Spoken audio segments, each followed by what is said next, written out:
कसे आहेत सगळे? लाडू बनवायची तयारी तर आदल्या दिवशी रात्रीच चालू केलेली, पण लाडू काही केलं होत नव्हते.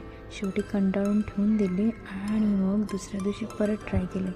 त्याच्यामध्ये थोडं गूळ ॲड केला, तेव्हा कुठे ते माझे लाडू झालेत. आणि आज मला माझ्या फ्रेंड्सला भेटायला जायचं होतं, त्याच्यामुळे मी माझं अगोदर आवरायला घेतलं.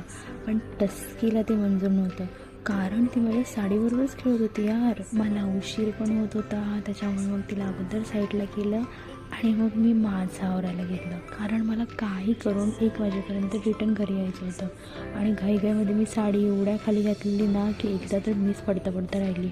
मग परत व्यवस्थित घातली आणि मग मी तयार झाले आणि निघाले. आणि त्यामध्ये साडी घालूनसुद्धा मला 2nd फ्लोअरपर्यंत चालत जावं लागलं, कारण की ह्या दोघींनी लिफ्ट एंगेज करून ठेवलेली.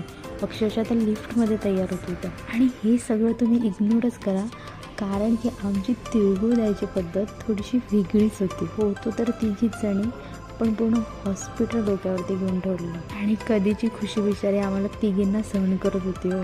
त्यांच्याबरोबर थोड्याशा गप्पा मारल्या आणि मग मी घरी आले.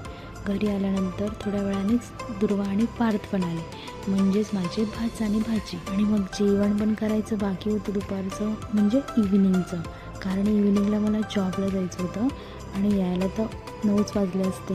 त्याच्यामुळे मग आवरायलाच घेतलं. आणि आज देवालासुद्धा भूक ताण लागली नव्हती, कारण की त्याला खेळायला कंपनी जी भेटली होती. त्यांचा खेळ चालू होता तोपर्यंत मी त्यांच्यासाठी पिझ्झा मागवला आणि थोड्या वेळामध्ये तोही आला. आणि सगळ्यात स्ट्रेंज म्हणजे आजच्या दिवशी पतंग उडवत होते, पण माझी टस्कू बलून्स उडवत होती.